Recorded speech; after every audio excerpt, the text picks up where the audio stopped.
সত্যবান, তোর এত বড় সাহস, আমি তোকে এমন শাস্তি দেব, আমি তোকে এমন শাস্তি দেব। হ্যাঁ হ্যাঁ, তোকে কি শাস্তি দেব আমি ভেবে ভাবছিলাম। আমি তোকে হত্যা না দে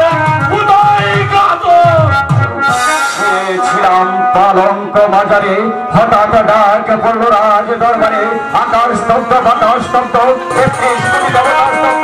এই জীবনে আমি কত ভাইয়ের মাথায় করেছি, কত নারীর সাঁতার জীবনে মুছে দিয়েছি।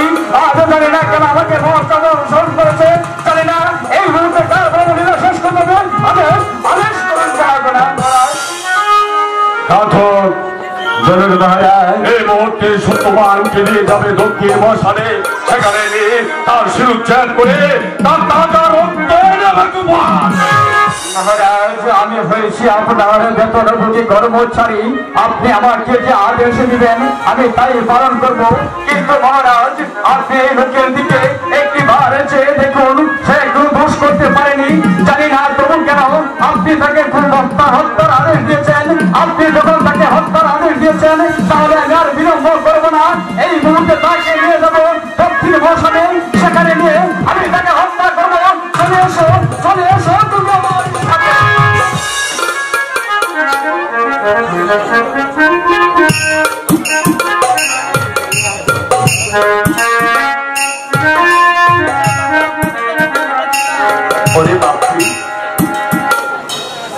জীবনের শেষ প্রান্তে এসে দাঁড়িয়ে জানি মরার পূর্বে এই মধু মাখা কণ্ঠে শুধু একটিবার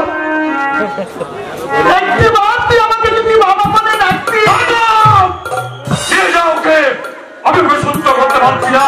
নিয়ে যা, নিয়ে যা, এই মুহূর্তে আমার সম্মুখ থেকে ওকে নিয়ে যা, নইলে উত্তেজনা বসে আমি যাই ওকে হত্যা করবো। চলো তোকে আমার সাথে। আজ বলি রাখবো আমি আজ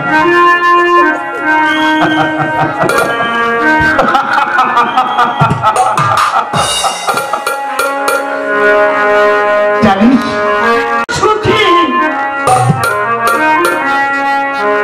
আমার মতো এত সুখী নয়তো কারো জীব কি আদর স্নেহ ভালোবাসা জড়ানো মায়ার বাঁধন দাঁড়িয়ে বাঁধন ছিঁড়ে গেলে কবু আসছে আমার মরণ। আমার মতো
সম্মুখ থেকে নিয়ে যা। স্বামী, আমি তাই করছি।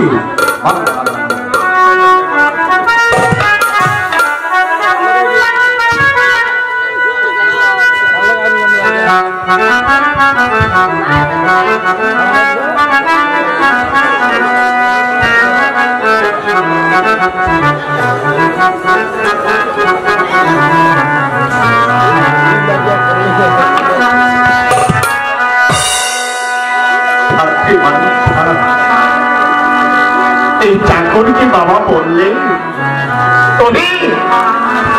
ওরে হতভাগা তোর যে মান সম্মানের হানি হবে রে। আমি যে বাড়ির চাকর, তুই সুখে থাক, সুখে থাক, সুখে থাক।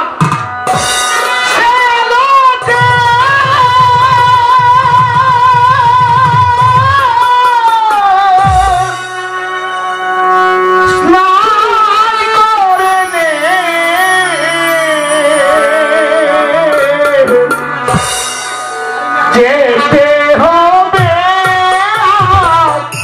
তোমের ঘরে,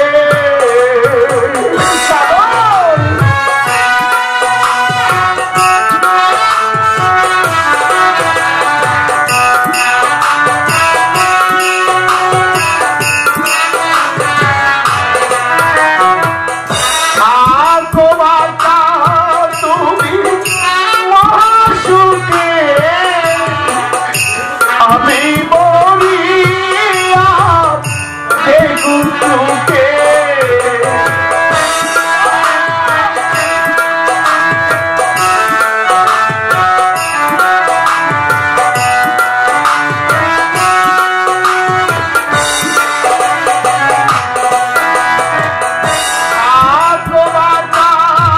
তুমি মহাসুখে আমি মরিয়া দেখুন তোকে।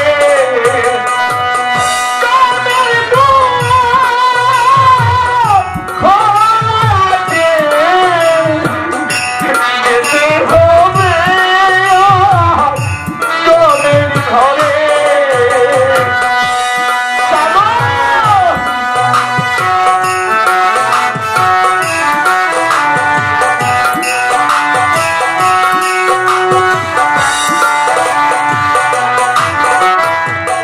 খোকা বলে আমি কাঁদিব না রে, খোকার আমার নেই সংসারে।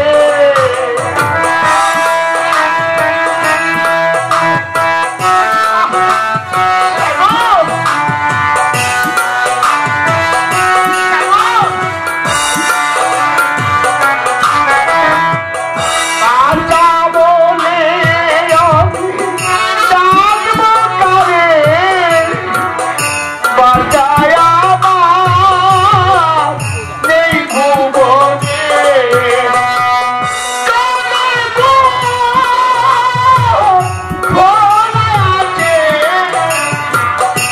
যেতে হবে আজ তোমের ঘরে।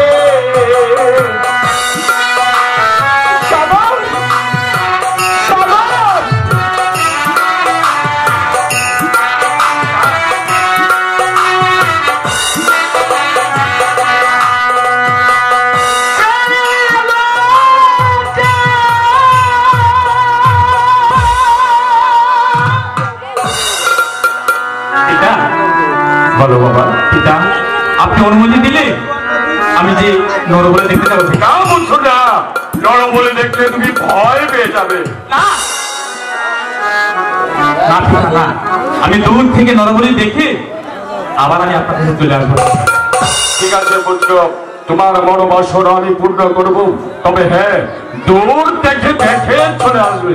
ঠিক আছে পিতা, আমি দূর থেকে নরবলি দেখে আমি আবার চলে আসবো।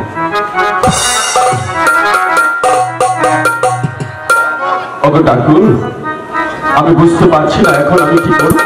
আমি তো জানি সাগরকে আমি সাগর জল থেকে কুড়িয়ে দিয়েছিলাম। ঠাকুর, তুমি আমার সাগরকে আমার মুখ থেকে চিনিয়ে দিও না ঠাকুর, আমার মুখ থেকে চিনিয়ে দিও না।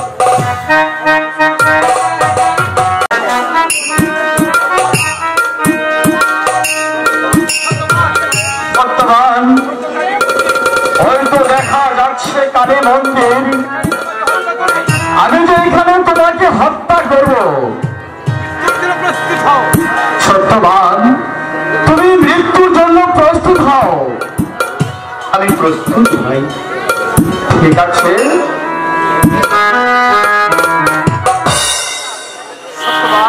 সত্যবান, আজ তোমাকে মৃত্যুদণ্ড দেওয়া হবে। বলো সত্যবান, এই মৃত্যুর পূর্বে তোমার কি কোনো কিছু খেতে ইচ্ছে হয়? তাহলে কি তুমি কোনো দেখতে ইচ্ছে করো?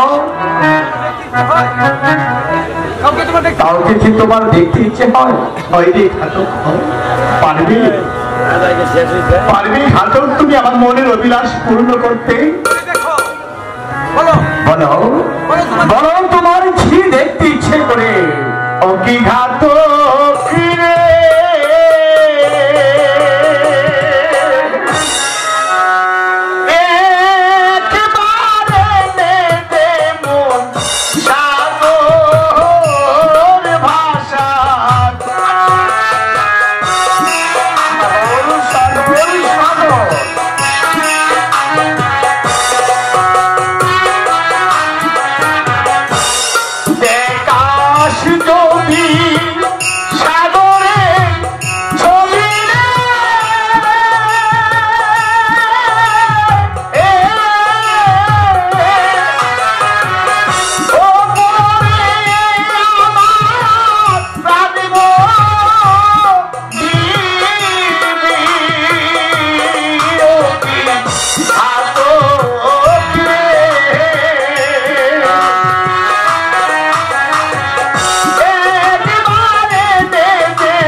তুমি যে আবদার আমার কাছে করেছ, সেই আবদার পূরণ করার ক্ষমতা আমার কাছে নেই। এখানে কোনো সাগর ভাষা নেই। সত্যবান, তুমি মৃত্যুর জন্য প্রস্তুত হও। আমি এই মুহূর্তে তোমাকে হত্যা করতে চাই।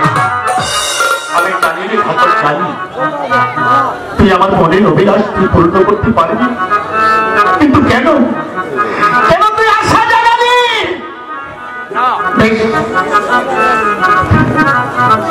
এই আমি মাথা দিতে দিচ্ছি, তুই আমাকে হত্যা কর। হ্যাঁ হ্যাঁ হ্যাঁ, আমি তাই করব। আমি এই মুহূর্তে তোমাকে যে হত্যা করবো।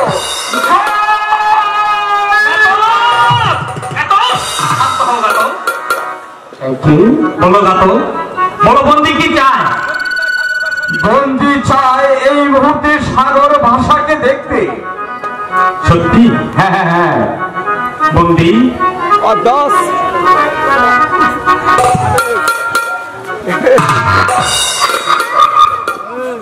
বন্দি মার খেয়ে দেখো, সত্যি সত্যি সাগর ভাষা তোমার সম্মতি উপস্থিত। বলো বলো, তুমি কি বলতে চাও?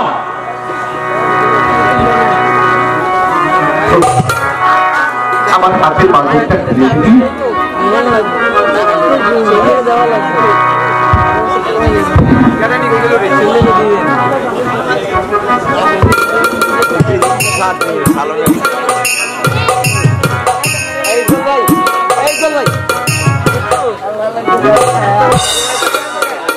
বলো বন্দি, বলো তুমি কি বলতে চাও? আমি চাই শুধু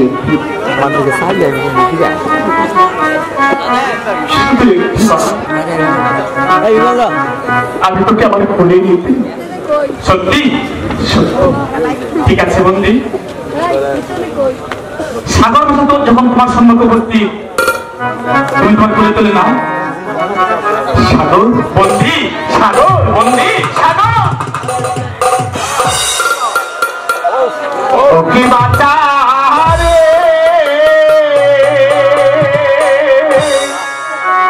আজকে জীবন যাবে আতকের হাতে।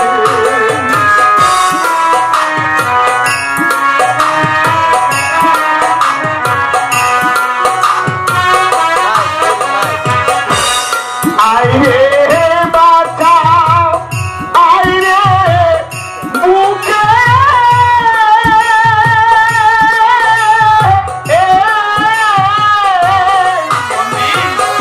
ও দেখি তোরে নয়ন ভরে ও কি বাজারে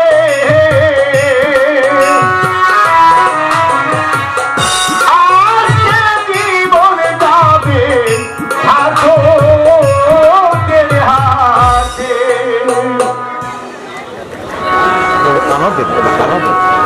বন্দি, তুমি কি বলতে পারবে কি বলে কাঠু? বলো কি করে এই অবস্থা হয়েছে? তুমি আমাকে খুলে বলবে কি? বলো বন্দি, সত্যি সত্যি তুমি যদি আমার পিতাই হতে তাহলে তাহলে একটিবার খুলে বলো কেমন করে আমি এখানে এলাম?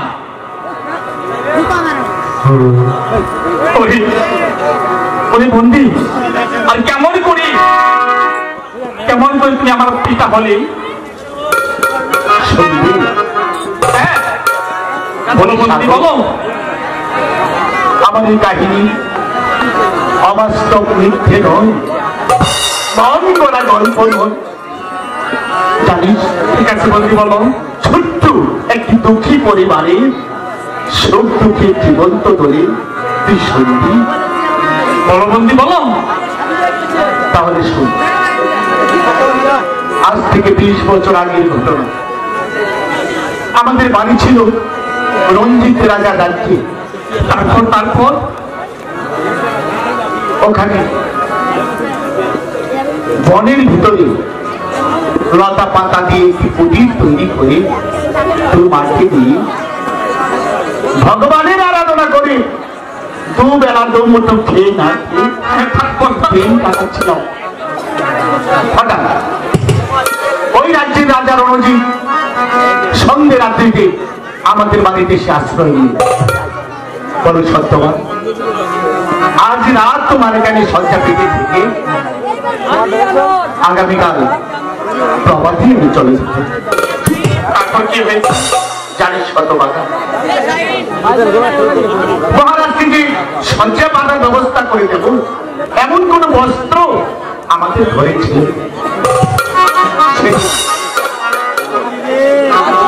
তোর মার নাম জানতে চেয়েছিলি না? হ্যাঁ, যে মা তোকে 10 মাস 10 দিন গর্ভে ধারণ করেছে, তোর মায়ের নাম হচ্ছে সত্যবতী। সেদিন এই সত্যবতীর পরিধানের বস্ত্র ছিঁড়ে মহারাজকে শয্যা পাতার ব্যবস্থা করে দিল। ঘুমিয়ে পড়ল। জানি না আমরা কি অন্যায় করেছি। ঘুমের মধ্যে ওই নিষ্ঠুর পাষাণী রণজিৎ চাবুকের পর চাবুক মারতে লাগলো তোর মাকে এবং আমাকে।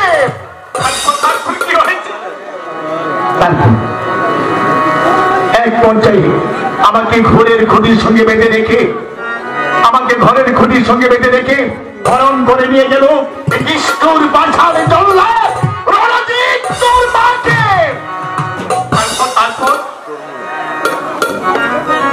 সন্তানের মায়ায় পড়ে স্ত্রীকে বাঁচানোর জন্য, সন্তানকে বাঁচানোর জন্য পাগলের মতো ছুটে চললাম জানিস। ওখানে গিয়ে অনেক কৌশলে আমি তার তোকে কাজ নিয়েছি। শুনতে পেলাম দাসী আসবে খাবার নিয়ে। ওই খাবারে কি মিশ্রিত থাকবে জানিস? কি? ওই খাবারে বিষ মিশ্রিত থাকবে, যাতে তোর মা ছেলে তুইও মারা যাস, তোর মাও মারা যাস। ভগবানের অশেষ মেহেরবান।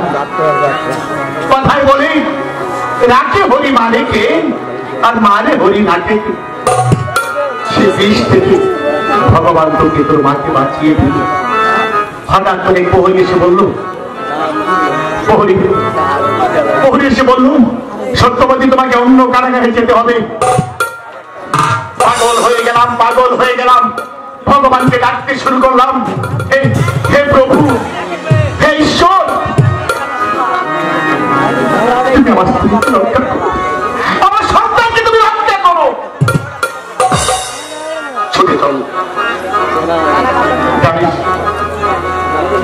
এত সুন্দর রাজকীয় পোশাকে আজ তুই আমার সম্পর্কে দাঁড়িয়ে আছিস। মনে হতো বাবা তোর জন্ম হয়েছিল ওই লজ্জিত রাজার কারাগারে। এতই নিষ্ঠুর পাষাণ, হৃদয় বলতে যার কিছু নেই, বংশত্ব বলতে যার কিছু নেই, নিষ্ঠুর পাষাণ করার আদেশ দিল, যাও ধাত্রী ওকে মাটির পাতিয়ে ভরে নিয়ে যাও, ওই সাগর জলে তাকে ভাসিয়ে দাও। বলো তারপর কি হয়েছে? ধাত্রীর পিছনে পিছনে ছুটলাম। বলে দাদা আমার খোকাকে নিয়ে যাসনি, আমার সব খোকাকে ফিরিয়ে দিয়ে যাও। শুনল না, শুনল না। একবিংশ শতাব্দীর মানুষ, এই শতাব্দীর মানুষ এত প্রাণ হারা, দয়া মায়া স্নেহ মমতা কিছুই নেই। ভাসিয়ে দিল সাগর জলে। আমার আসতে বিলম্ব হয়ে গেল। দেখলাম বাতাসের উত্তাল ঢেলে তোকে নিয়ে গেল সাগরের অনেক গভীরে। অনেক এত উত্তাল সাগরের ঢেউয়ের মধ্যে আমি যেতে পারিনি। দৌড় থেকে নদীর সাগরের তীর দিয়ে আমি চললাম। হঠাৎ করে দেখলাম,